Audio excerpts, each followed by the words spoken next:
And welcome to all of our alums and our friends, and I hope some of our students in the Hussman family. We have quite a program for you tonight. And we really planned this back when it was isolation time. COVID-19 was our major preoccupation. We thought it would be a really important and wonderful opportunity to have you all meet Sarah Frier and learn more about her very important book. Oh, we still think that. We think it's even more important. Because now we've really felt as a community something even larger, it sometimes feels, than COVID-19. We have seen unrest in our streets. We have seen the death of Black men in a way that is just tearing at the very soul of America. We've seen journalists who are covering all this under duress. Journalists stopped in their tracks from doing their jobs. It's a moment that's quite a challenge to us as communicators and as journalists. And we want to recognize and understand this sort of moment and support all our students. I thought I would quote from Hannah Lang, who is the editor this summer of the DTH and who graduated from the school in 20. I thought she wrote a wonderful open to her blog that precedes some of the stories of the day. And she said, we journalists at Hussman are trained to tell both sides of the story. Quote, objectivity, as slippery a concept as it can be, is not irrelevant, but there are no two sides to racism. It's wonderful to have a student who is so perceptive, and you're going to meet another graduate of a few years out who is very perceptive. A lot of people have also been saying that this reminds them of 67 or 68, the kind of things that really made America look into itself back then. But there was no social media at that time. And this is a different time. We have radio, television, we have newspapers, and we have social media. And that has changed the conversation. And why we are so lucky to have been so perceptive, this Development and Alumni Association, to say, Sarah Frier, will you come and join our larger community to talk about this really important book? Sarah, I get to ask a couple of questions before I send it over to Daniel Kris, our wonderful associate professor, who I'll introduce in a moment. But I just want to start. You only graduated in 11. You're not even a decade out. Overachiever you are. And I met you at that moment. I had just been named as the dean. I was in New York working at that time. And after an internship with Bloomberg, you had a full-time job with Bloomberg in New York. And Penny Abernathy, one of your professors, said we should get together. And we met at the St. Regis and had a cocktail and talked about what you wanted. You had a great career going at Bloomberg and have had a greater career going at Bloomberg. But writing a book, that's pretty ambitious. What made you do it? Well, speaking of Penny Abernathy, she's the one who told me, the first person to tell me that I would write a book. I didn't ever really see that would be anything I could do in my early career after leaving school. She thought I would do it within 5 years. So I'm a little late in her mind. For her expectations. But, she understood that I think that it's about being perceptive. And I think that the opportunity that I saw with the Instagram story is here's this app that has such a tremendous impact on our culture, on our behavior, on what we value in our economy. And it has a story that really had not been told, even by me as a reporter covering social media companies. At first I was focused, when I started my job, you as a young reporter, you're always just eager to help out and do whatever your editors think is best, and you're trying to show that you can be really everywhere at once and getting everything done. And then you get to a point in your career where you realize, I actually have some expertise here and I should set my own agenda. What do I think is most important? Where do I want to dig? And after the 2016 presidential election, it became clear that I had some blind spots in my coverage. In fact, the entire media did, because we were thinking about the technology companies we covered as businesses first, and not thinking of them as tools that everyone uses to communicate that affects our behavior.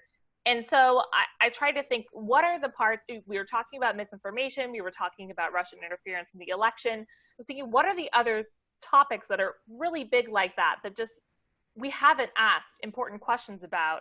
And I started digging into Instagram because I thought that was a part of the business that I didn't know enough about. And I realized that there was this whole rich story that was not just, it was not enough to just add it to my beat, that I thought it was really worthy of a longer, deeper dive. And you had, I love one of the blurbs on your book, sort of says it's more than a business story. It's really a cultural story. It's a social story. But you had tremendous access to the two founders. Tell me about that. How'd you get that? I think that it's actually a crazy story. I got the book deal and I was negotiating with Facebook about how much access they would give me to the founders and to the overall employee base who was working on the deal or working at Instagram. And they had just agreed, and then the founders quit. And so I had this I had this commitment from Facebook to participate, and I had this commitment from the founders through Facebook. But I really thought that maybe all of it would fall apart, that maybe Facebook would say, oh, we can't do this anymore. There's too much turmoil. Or the founders would say, oh, sorry, like now that we're not at Facebook, we can't talk to you. In fact, the opposite happened. Facebook felt like they needed to maintain that agreement in order to show that everything was just fine. And the founders, after leaving, were able to talk without communications people in the room. So it did help in that sense. But the bulk of the story is really the current and former employees. I think you need both. I think you need a mixture of access to understand the company perspective and how people feel like the timeline worked and the important milestones. And then you need to talk to people who are not operating under any sort of media training and who are just living through this. And it's a very emotional story for people who are building this product and thinking about it. And then I thought beyond that, it couldn't just be about access to the executives and the employees. It also had to be about Instagram's impact on us. And so I wanted to talk to a bunch of influencers. Celebrities were very difficult to get in touch with because who's this random journalist from the tech community? They didn't at first have any reason to talk to me. But celebrities, influencers, teens, psychiatrists, people who are building their businesses on Instagram. So I tried to get a broad cross-section of folks who had their lives impacted by this product that now has more than 1 billion users. And has a big footprint on America, which is why I'm bringing Daniel Kris in here. I just want to say one thing before I introduce you, Daniel. It's a great read. And I didn't give the name. No Filter, the story of Instagram. It really is a page turner. I found it intriguing on every way. But how it's impacting American society and what that means is really also part of what motivated you, I can tell, because of the important footprint in each chapter. Daniel Kris is one of our top scholars. He's an associate professor in the school. He is the Cato Distinguished Professor, I'm pleased to say. He's a member, one of the key scholars in the Knight-funded CTAP Center. That's a Center for Information Technology and Public Policy. And Daniel, like you, was very present when he was doing his PhD at Stanford. He realized how technology was changing politics. And that's what he's written 2 books about and is a scholar around. And so I'm going to pull myself out and allow Daniel and you to have a conversation about really that footprint upon our society and what it means, and particularly at this moment as we have, America going through the convulsions of what's happening in the streets, but playing out on our social media. So Daniel, take it away. Sarah, I'll join you later. If you've got questions that seem pertinent as the two of them are talking, put it in the Q&A and I may come in and interrupt them. They want me to do that, but otherwise we'll have your questions come in after a scintillating conversation between Daniel and Sarah. So see you in a bit. Thank you, Susan.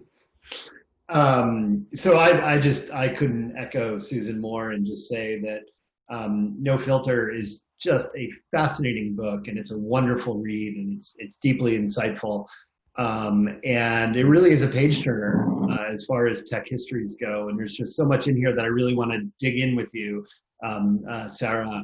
But as a way to start, Susan asked about sort of your journey to writing this book. And I wanted to just ask about what it was like being a woman writing this history in particular in the Valley with so many male founders more generally and interviewees. Silicon Valley's diversity problems have been very well documented. And I'm just wondering what that experience in particular was like for you. I think that as a woman in Silicon Valley, there are some advantages in being underestimated if you're a journalist. People feel comfortable telling you things because they think that there's no way that you would do anything at all against that. People just have this sense of, and I could be wrong, but my husband's also been a journalist. He is a way of getting stories that's very different than the way I have of getting stories, where like he would understand the technical aspects of it and talk to the engineers and build a rapport that way. And I would talk to people, a lot of former employees, and have a more emotional conversation. And I think it's not necessarily like being a woman in Silicon Valley thing. It's maybe just the way I operate, where I really try to empathize and to understand the personal motivations that people have when they're going about what they're doing. I don't know that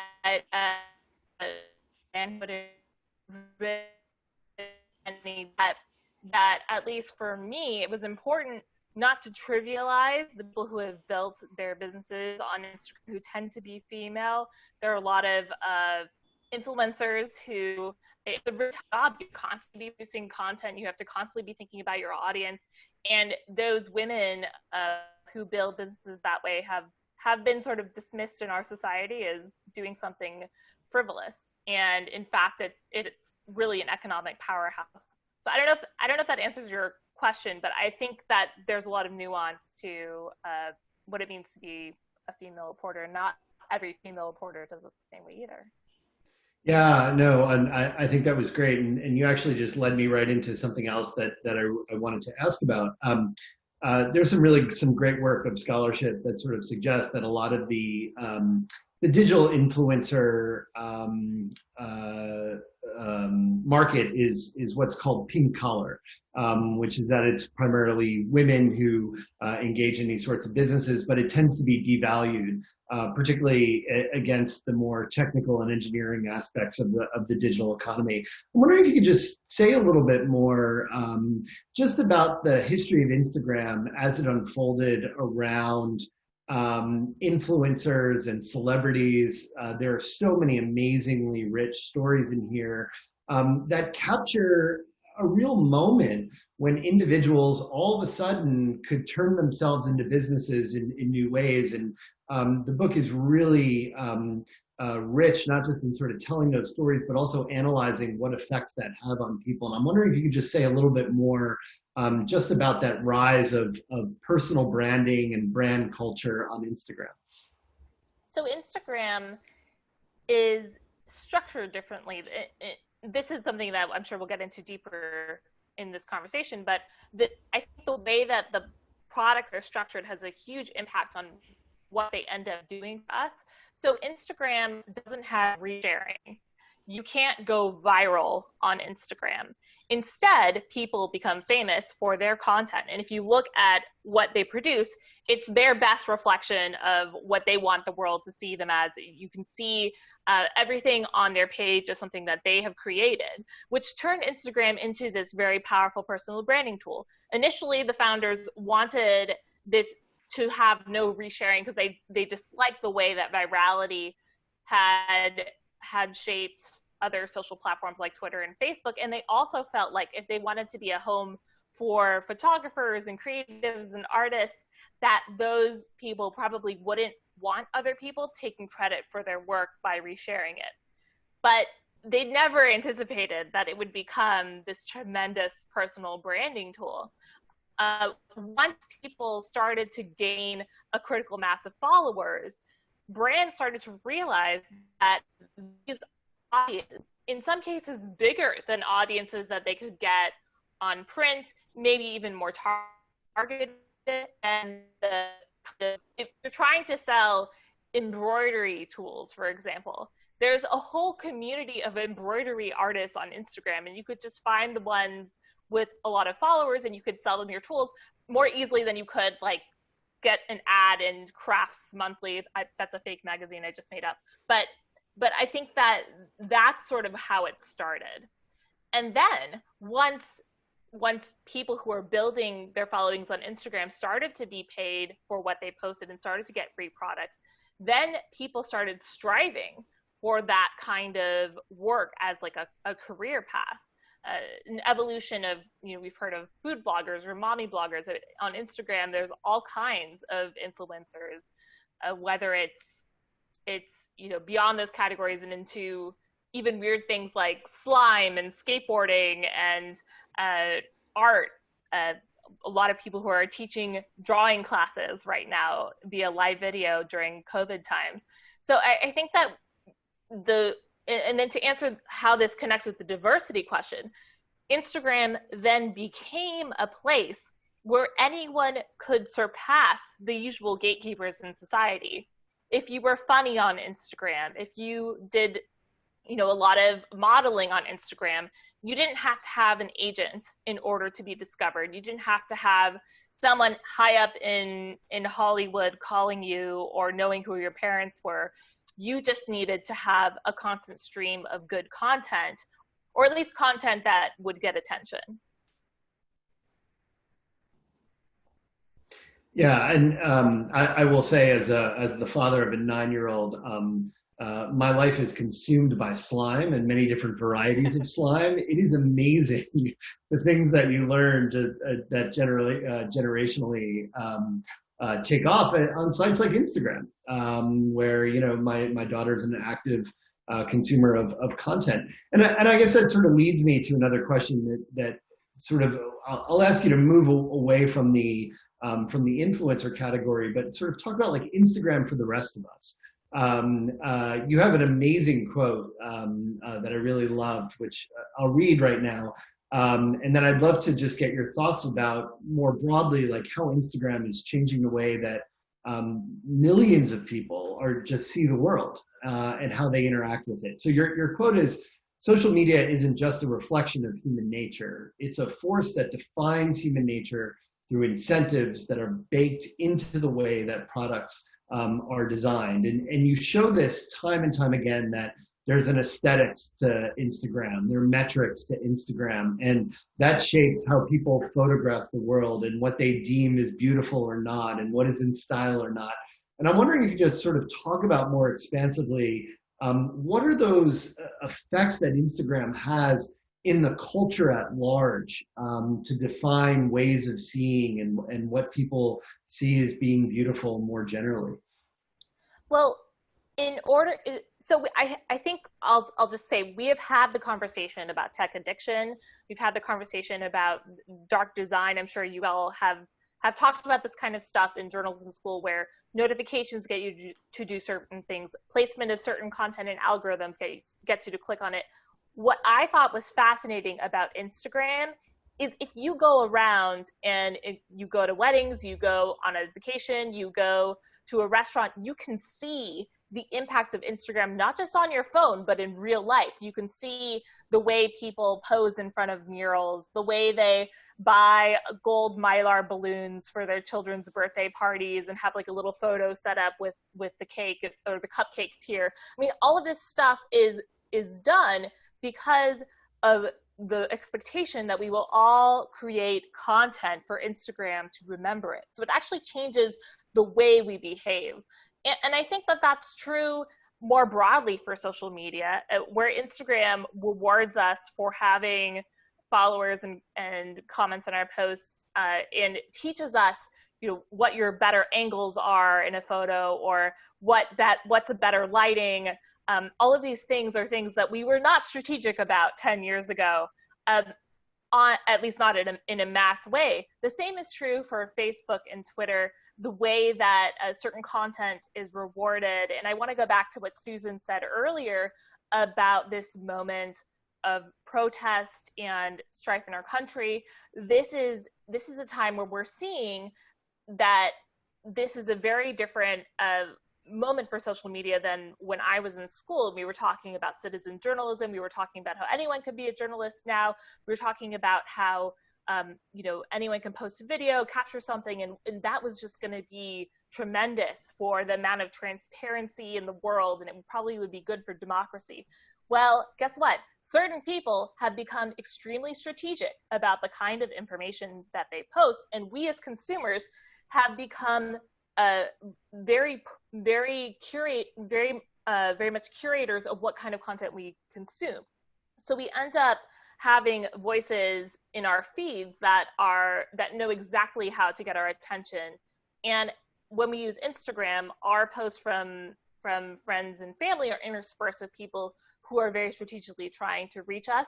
And today on Facebook, the most popular post, it's not about the protests, and it's actually a post from Candace Owens saying that she thinks that this racial justice, the racially charged police activity is a myth, and that George Floyd wasn't actually a good person, and that he shouldn't be. So that is getting 30 million views on Facebook right now because it is directly, strategically intended to make people upset or outraged and go viral. So I think that the way that we behave in the real world directly correlates to how strategic we've learned to be on social media. Daniel, and can I all add have a different reality. Can I add a question here from our audience that plays off of that, Sarah, a bit? Please. Okay. Yeah. It says, talk about the dangers of what you call a filtered reality on young Instagram users. Has a shift in usage since COVID-19 changed that? So there are a few different ways that we're talking about a filtered reality. One is that Instagram in the beginning in 2010, when it was founded, had filters on the photos that would make everyone's experiences in life look more beautiful or perfect than they actually were. And that was actually intentional because people had iPhones that did not have very good camera quality. The images were grainy, they were light leaking. And so by adding these filters, Kevin Systrom, the CEO of Instagram, had a photography background. By adding the filters, everyone could feel like a photographer, like an artist, as they shared their photos. And that made Instagram tremendously popular. It became a way to turn everyday moments into nostalgic memories. And it was pretty wonderful in that sense. But now that our phones are better at taking pictures, we have also been trained to accept that everything on Instagram is more beautiful or perfect than it actually is. And people have taken the filter concept to the extreme, warping their or airbrushing their faces using Facetune, warping the shape of their bodies, even going as so far as to have plastic surgery, lip fillers, etc., and presenting that on Instagram because that's what does well there. And again, it's just all this benchmarking in society that we get from seeing that Instagram following and the amount of attention someone gets on Instagram and how strategic people have become. And so for young people, comparing themselves to folks who are really strategic in their Instagram presence, that can be just really devastating and trying to understand why can't you look this way? Why can't you have a life that looks that perfect? When really everyone else is curating and trying to strive to present something that's not really true. I think this question and some of the other things that you spoke to lead us to a really important question in the book, but also one in the world around us right now, which is the problem of content moderation. And so one of the things I really love about the book is that it's not just a history of Instagram, it's a history of the Valley during this period. And, Facebook and Snapchat and other companies figure as prominently in some ways as Instagram as sort of the broader backdrop. You're also telling a history of a transition of the web from text to image to video. which I think is also really, really fascinating. But all which leads to there's increased challenges when it comes to things like content moderation, how these companies draw their lines around what's permissible content and what's not. And you end the book by noting that Instagram is not even fully aware of the vast amount of problems that exist on the platform, in part because it has never been really proactive, whether that spans, taking down content related to illegal activity or age verification, or to the last question, self-harm in various ways. So I'm wondering if you could just say a little bit more about that challenge of content moderation, the ways that both Instagram and Facebook have sort of struggled with it. And maybe I'll ask you can you help us sort of think through some of the challenges of content moderation at this particular moment in time, in a very politicized, polarized, and violent moment? So I'm not just the author of No Filter. I also have a day job, which is covering social media companies at Bloomberg. And this entire week has been about this question because 3 different ways of dealing with posts from Donald Trump on Thursday and Friday with regards to the protests. Twitter put warnings on something he said about how looting would lead to shooting. Facebook declined to take any action, prompting swift backlash from their employees. Snapchat decided to remove Trump from their Discover feed so that he would have the right to still speak on the platform, but he wouldn't have the right to have his voice be amplified. So I think that we're seeing that this is still a work in progress for so many of these companies, but it has its root. This problem has its root in just a complete devaluation.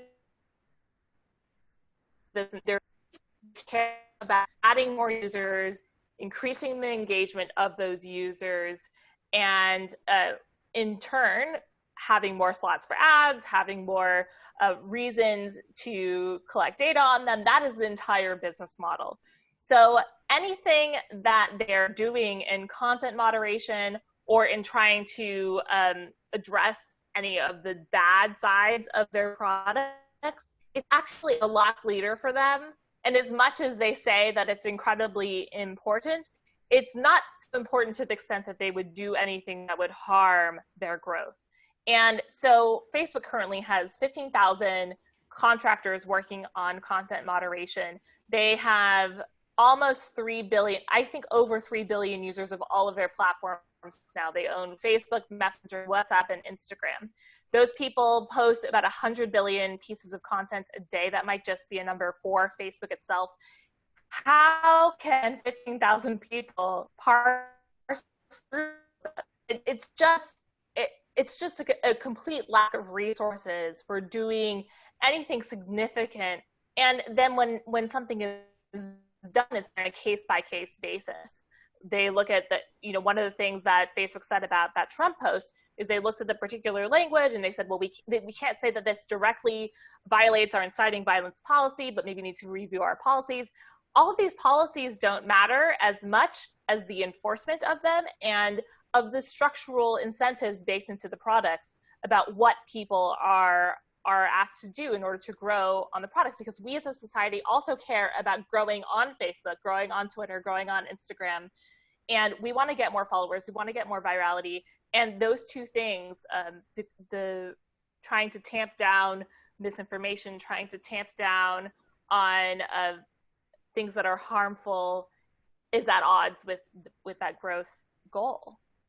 And these companies are rewarding employees by hitting goals, and it's very difficult to measure the absence of something and to chart success if you're a very metrics-oriented company like Facebook. So maybe that's a roundabout way of saying that this is a continual issue for the companies. Now, for Instagram itself, this company, after it was acquired by Facebook, became a second priority to the issues that Facebook needed to address. And as Facebook was going through all of its turmoil, at the end of my book, I revealed that Instagram tried to get more headcount to solve the issues on its site, whether that was opioid sales or self-harm.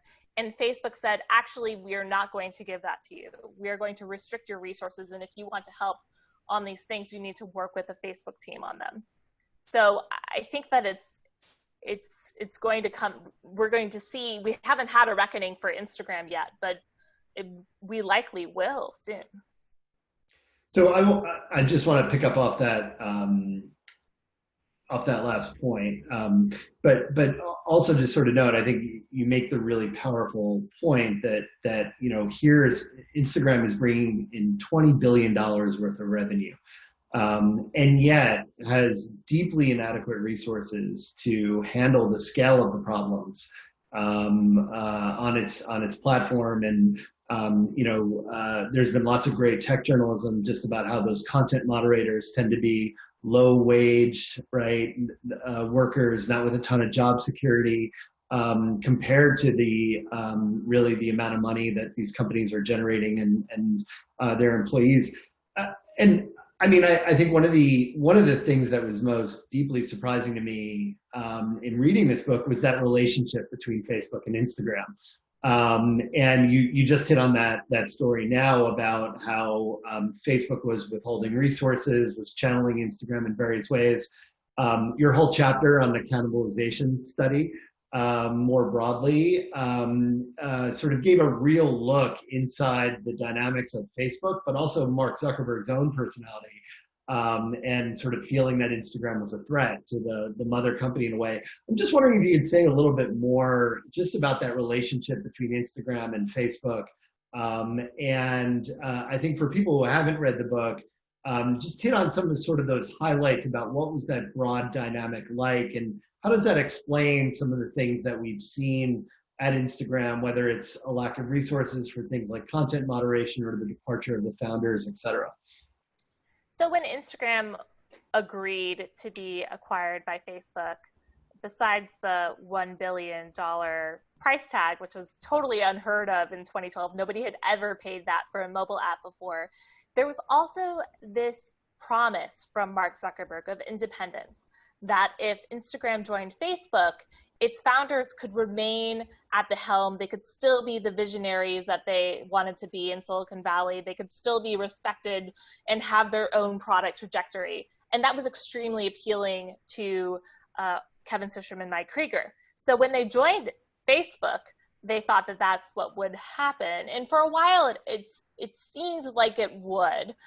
In the beginning, though, there was a little hint of what would come in the future, which is that the growth team told them that they wouldn't be able to help them grow unless they first found out whether Instagram's photo sharing was a threat to Facebook photo sharing. And the study was inconclusive, and they were allowed to have Facebook resources. But that was a little bit of a foreshadowing what would happen later.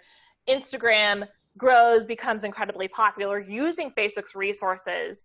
And at a certain point, when Facebook is under fire for the effects of its platform in the 2016 presidential election and later Cambridge Analytica, Instagram becomes an escape or an alternative to Facebook. And Mark Zuckerberg is very concerned about this dynamic, and he wonders if there is some direct cannibalization going on. That's the word he uses. So people who are spending their time on Instagram, who should be spending their time on Facebook, or at least in Zuckerberg's mind, that's where their attention should be allocated. It's better for the company if it's allocated towards Facebook.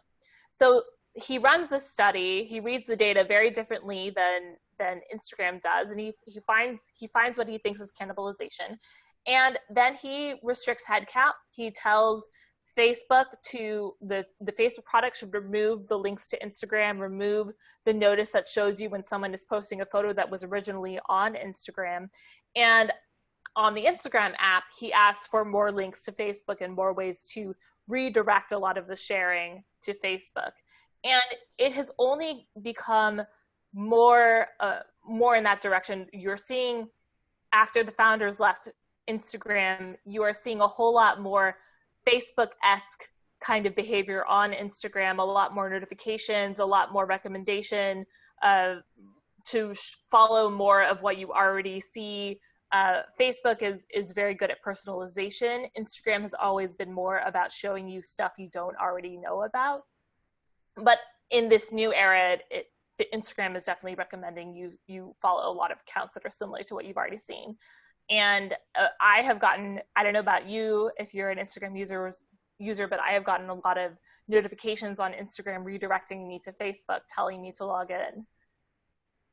So it's a pretty interesting dynamic. Yeah, no, and I mean, it is stunning. I think at one point you maybe it's in the conclusion of that chapter, you sort of note how the people around Mark are sort of shocked because he owns Instagram, and yet it seemed that like there was sort of this retribution game that was going on there. And you also make I think the point throughout the book, and you just highlighted now, is that people have very different perceptions of Instagram and Facebook as companies, as brands, as services, and as platforms. I'm wondering if you could just say a little bit more, because you referenced it before, about the role of Instagram and Facebook in the 2016 election, and particularly with an eye to sort of like looking ahead, right? So what should we be thinking about in terms of these platforms and companies for the 2020 election? Do you have more confidence that they're better prepared than what we saw in 2016? What keeps you up at night more broadly, sort of within the tech sector, given this history that you told us and given that we have an election in November? Well, Facebook is certainly a lot better prepared than they were last time around, but they're looking less at the kind of things that happen on Instagram and more at the kind of things that happen on Facebook. So the problem with applying the same rules of Facebook to Instagram is that Instagram operates very differently. There's anonymity on Instagram. There's no virality on Instagram. It's image-based, and finding things in images is more difficult than finding them in text. You have people who have multiple accounts on Instagram, unlike on Facebook. And the way that communities organize on Instagram is within hashtags. And so if you know the hashtag, if you know where to look, you can find people who are organizing for the alt-right or organizing to recruit for, the way that Russia used Instagram ahead of the 2016 election was very interesting. They built influencers. They built a Black Pride influencer that was telling people to buy from Black businesses. And then once it had built a following and some rapport among the community using the hashtags in the Black community, then they started saying, like, why should we vote? We shouldn't vote because our vote is not going to count anyway. And then they did a similar thing with feminists. They built a feminist pride account. They had all these inspirational quotes. And then they started saying, well, Hillary Clinton's a bad feminist. Why would you vote for Hillary Clinton? Because she doesn't represent us or what we stand for. We should sit this election out. And so I think that the way that the community is built and the way that that they manipulate, that the Russian influence might manipulate somebody on Instagram is very different than on the Facebook.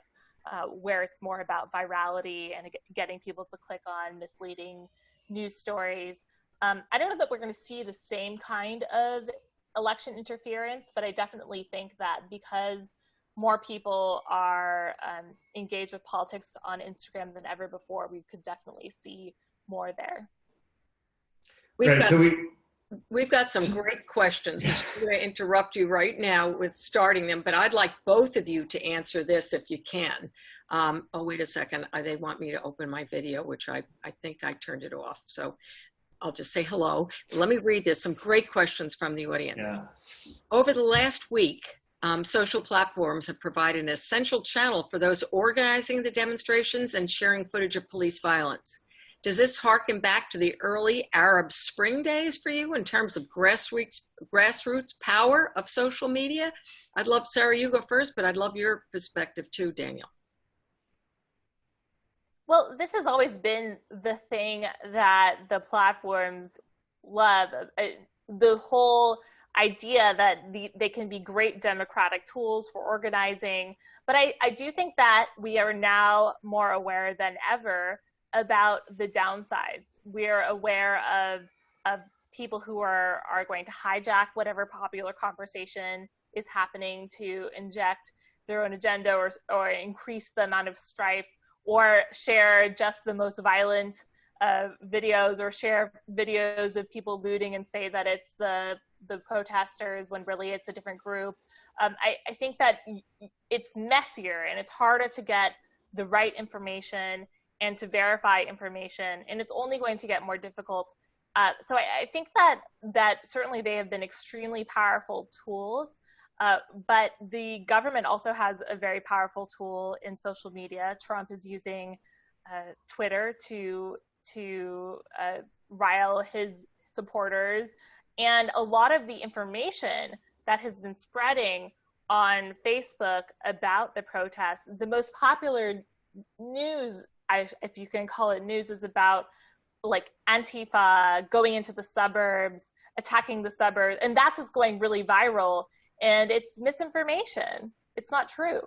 And so I think that we now have a clearer picture of, it's not just this glorious moment for democracy where people can post about whatever is happening to them. It's also, we have to be aware of these other factors.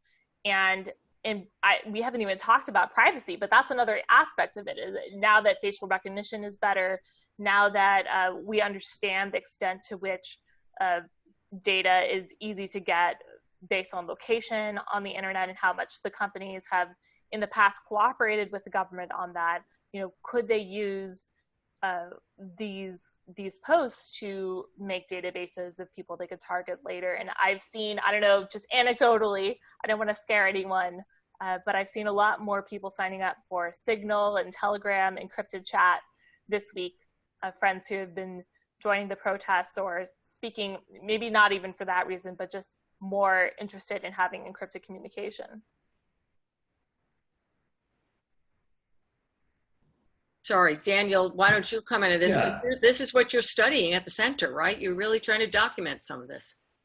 Yeah, and I want to give, a public shout out to our other Hussman School faculty member, Dean Frier, who's done a lot of the amazing work documenting how Russian and other foreign interests will target things like African Americans online with socially divisive campaigns in order to dilute their vote and the like, and as well as people like Zeynep Tufekci over in the School of Information and Library Sciences did a lot of work on social movements.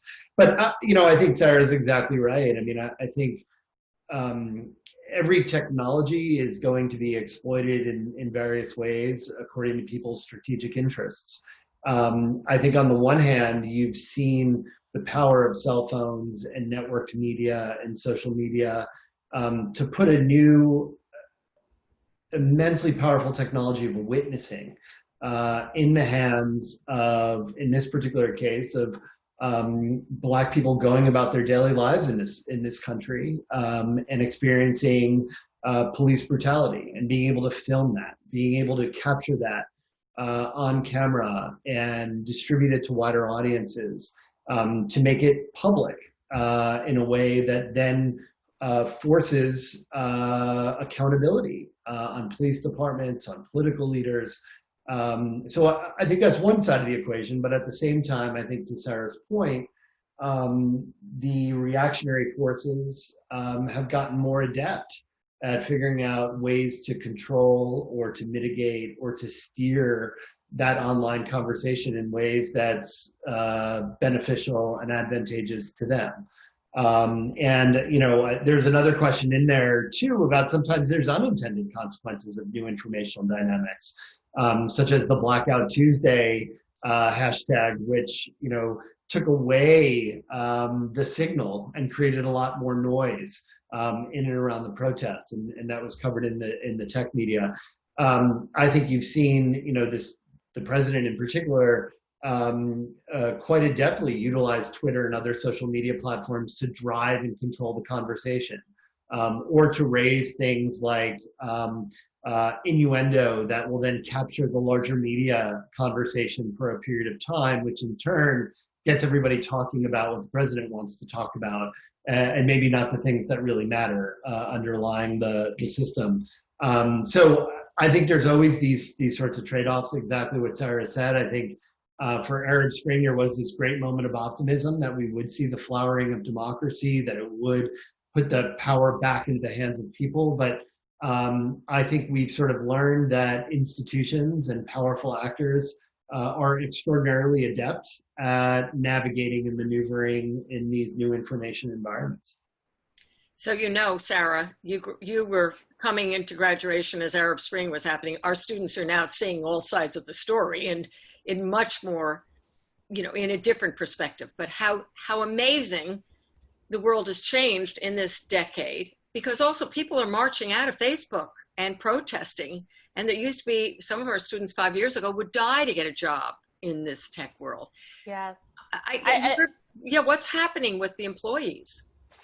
Well, first I just wanted to say, I mean, we should know, Dan was talking about this shift in how this used to be a very democratizing force, and then now institutions have learned how to use these platforms better. One thing that I've reported on in my time at Bloomberg is how Facebook has actually directly trained governments on how to use Facebook, including people like the president of the Philippines and Modi in India, and of course Trump. I mean, Facebook trained the Trump campaign ahead of 2016 and did not give as in-depth a training to the Clinton campaign.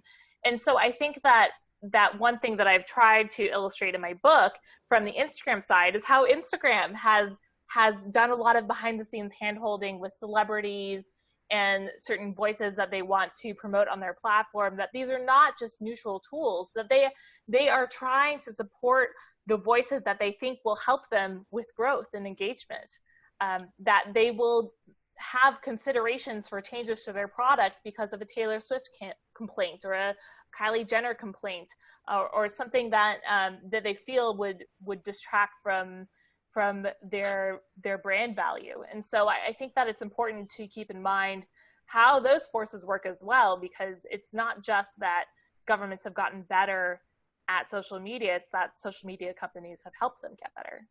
I have to give a hat trick, though, to Daniel, because you did some of the first papers on how Trump was really better at using Facebook than Hillary's campaign, right? Yeah, no, I mean, and it's great to see, you know, Sarah talk about this too. Yes. in the book. But and a question I had from Sarah, and I think this comes up in one of the questions from the panelists too, was, you know, there are different incentives that Facebook has than, like, let's say, citizens might have, right? Like, the interests of Facebook are not necessarily the interests of democracy. I'm wondering if you could just sort of talk a little bit, and Instagram too, but talk a little bit more about that. And the question that I think comes up, because you mentioned the walkout, was Zuckerberg's stance on Trump's posts, like the looting and shooting, and whether Zuckerberg is going to pivot on this, or whether, you know, it is in the interest of... He's not, yeah. So is it in the interest of Zuckerberg and other firms, right, to maintain a close relationship to, you know, potential regulators? Like, what are the incentives? He's diluting the conversation, because he's saying that he's choosing not to take action, and he will have a lot of controversial stances this year on content because he believes in the First Amendment and free speech. But that's a misdirection, because people don't have a right to speak on Facebook. It's a private platform. In fact, courts have ruled that Facebook has a free speech right to take anyone down from Facebook, that they aren't guaranteed an audience and certainly aren't guaranteed the reach that Facebook provides. And so I think that we're seeing a lot of, on the flip side, you know, Facebook is not just leaving everything up there, taking down anything that can get them into legal trouble. They immediately remove any pirated content, for example. So I think there's that, and then there's also the shift in how employees think about their jobs, and which I know Susan wanted me to talk about. So for most of Facebook's history, the the logic was, as long as we see people spending more time on Facebook and more people joining Facebook, that means that we are providing something of value, that Facebook must be good, and these articles that people are sharing must be good and useful, or else why would they be sharing them? And so they read the data in a way that was most beneficial to the company's continued growth, which is that more and more viral equals better. Well, we know that's not true. And a lot of the employees that have been protesting, they're very concerned that now that we have understood some of the downsides of communication, violent rhetoric, of other instances, it's not just this instance with the president's post, it's also there have been moments where Facebook has been implicated in content that sparked ethnic violence in Myanmar and Sri Lanka, ethnic violence in Cameroon. And this company has similar dynamics in every country, some countries where they don't actually have enough people who speak the local language to even see the damaging content to moderate it. And so employees have started to recognize the company's societal issues, and although they're walking out over this instant, there's been a lot of bubbling unrest at the company for a while. And there was just a open letter from former employees who said Facebook is not neutral, and it never has been. Every choice that they make about what to goal for, how to value the content that people post, every choice that they make is a choice, right? It's results in some kind of outcome that could be different. And so I appreciated that, because I feel like that's the story I'm trying to tell, that all of these impacts that platforms have on our society are not just the natural happenstance of these products existing. It's the way they're designed and the human decisions that went into the algorithms and the incentives that were built in. And so I think that employees are realizing that even as they speak out about this, Mark Zuckerberg has the majority voting control. He's been consolidating power, as we talked about earlier with Instagram. And he's been, it's not just the Instagram board members that have left, but since my book came out, also the head of product at Facebook has left, and several board members. And so I think that they're feeling like they really don't have much other choice besides speaking on Twitter. From the man who is going to save democracy to Darth Vader, sometimes the way I think of Mark Zuckerberg. All right, I have a question from both of you. Give you a little bit of a breather from Facebook, because it is you gave fantastic insights into this, but they are dark. But Stefan Prolog, one of our alums, is saying, are there nascent social media apps or companies that we may not have heard of, but you two may have? And I'm going to start with you, Sarah, where you're seeing a societal impact that will be similar perhaps in 5 to 10 years that we've seen from Facebook and Instagram. What should we be looking at ahead of time? What are you nosing out there? And then Daniel, you too. Well, I think that we tend to overlook Snapchat because it's just, people think that they're smaller and less relevant, but they actually are bigger than Twitter. We just don't have the presidents posting there every day. I think that one is going to have a important dynamic in youth culture and understanding of what's going on. And as those people grow up, they'll continue to use the app, just like people of my generation are continuing to use Instagram. And then I think TikTok is fascinating. So the first Chinese-owned social app to get a strong foothold in the US, and it's become an escape for a lot of people during the coronavirus, because it has been tuned algorithmically to show you videos that make you happy and are positive. And what impact will that have on us in 5 years? I don't know, but I think that kind of as opposed to Instagram, which was very editorially driven, a lot of human decisions going into what content was going to get popular. TikTok is the complete opposite end of the spectrum. It's all algorithmic, all based on what you want to see. And everyone has a different TikTok experience. whether it's dancing or fashion or scary pets. It's just like, or cute pets. Daniel, what do you see out there that we should be watching? I'm really old. Like Sarah's great description of Snapchat, not being for old folks, but Facebook for the olds in the book, I think was right on. I've never understood Snapchat. So I have to just sort of put it with a grain of salt, anything that I see. But I will say what's interesting now is having kids. So I have a 9 and a 2-year-old, but for my 9-year-old, absolutely TikTok. The kids are all group chatting already. They are clipping TikTok videos and putting it in their group chat that they have for their classroom. Even though my daughter is not allowed to be on TikTok as of yet, there are lots of other kids, particularly kids with older siblings, who already are. And everything that Sarah said in terms of it being a phenomenon is, I think, exactly right. The other thing that we see too, or that I sort of just notice in terms of both coverage, but also just in terms of being in the world around a lot of like adolescents too, gaming platforms and the ways that gaming platforms, yes. And the way that like Fortnite is not just a gaming platform, it's a social space. I would say Minecraft is in that category too. Yeah.